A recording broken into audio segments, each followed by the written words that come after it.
المسيحي ما يسرق ولا يغتصب ولا يعتدي ولا راعي حرب ولا صاحب دمار، بالعكس لازم يكون صانع سلام ومصدر للأمان، ويكون نقي القلب وصافي الضمير.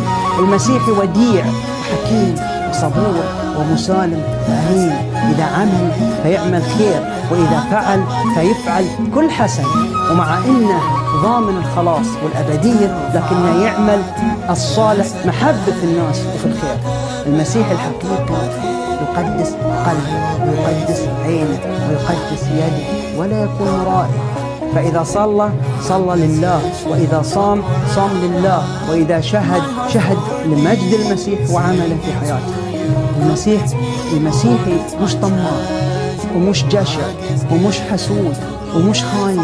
المسيحي يعيش مخلص لبلده وأمين في عمله ووديع في علاقاته.